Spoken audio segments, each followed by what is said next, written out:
All right, today we're diving into something that's, well, it's deeply personal and for a lot of us, really challenging. We're talking about how to actually love and value yourself. And our guide on this journey is going to be the incredible late educator and writer Kazuko Watanabe. Her wisdom, you'll see, gives us this really gentle but super profound way to think about self-acceptance. So let's just jump right in with the big question, the one at the very heart of all this. What does it truly mean to love yourself? You know, for so many of us, that phrase can feel, a little abstract, maybe even uncomfortable to think about. It's for sure a question that pretty much all of us wrestle with at some point. Okay, so before we can even get to the how-to, we kind of have to tackle the why not. Why is this so hard for us? Well, Watanabe's work is amazing at pointing out the common things that get in our way, the roadblocks that stop us from being compassionate with ourselves. Let's take a look.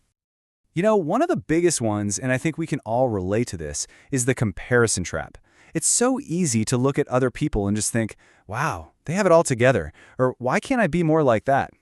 And as Watanabe points out, when we're constantly measuring ourselves against someone else's highlight reel, it becomes almost impossible to see our own worth, our own unique value. And here's another big one. We worry that loving ourselves is just selfish. We're often taught that we should always be putting others first, right? So the very idea of focusing on ourselves can feel kind of wrong, maybe even a little egotistical.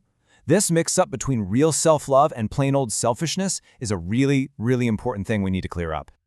And this is exactly where Kazuko Watanabe's teachings are such a game changer.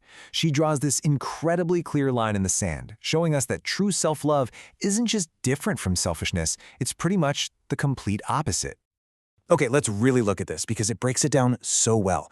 Egoism is all about prioritizing yourself over other people, needing to be the center of attention to feel validated and, hiding your weaknesses. But true self-love, Watanabe says that's about accepting yourself exactly as you are.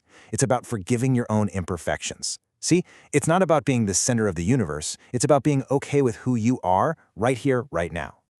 And that idea of acceptance brings us right to the absolute core of her philosophy. For Watanabe, this journey isn't about racking up achievements or becoming perfect. Nope. It's about acceptance, and maybe most importantly, it's about forgiveness for those parts of ourselves that are hurting. Just take a second with this definition. It's so powerful because it just flips everything we think we know on its head. We're always told to love our strengths, our best self, but Watanabe says no. True self-love is about loving your uncool, hateful, wounded, and foolish self. It's about embracing all of it. The embarrassing moments, the times you messed up, and especially the parts of you that carry pain. That's the real work.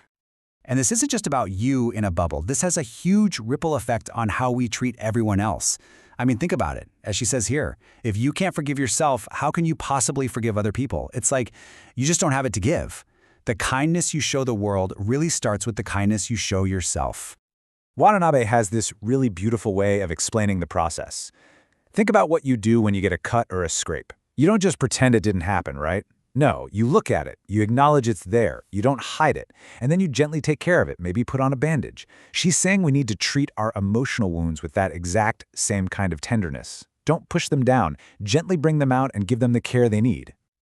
Okay, so we've talked about the big ideas, the philosophy, but what does this actually look like in real life? How do we start doing this? Well, let's get into some of the practical mental habits we can start building, like right now. This quote right here, it's just so simple, but it's the foundation for everything we're talking about. Being kind to yourself isn't some extra bonus, it's not a luxury. It is literally the requirement for being a kind person out in the world. It's where it all begins. So here are some of those practical steps. First, Watanabe says to give yourself a good grade. I love that. It just means, cut yourself some slack.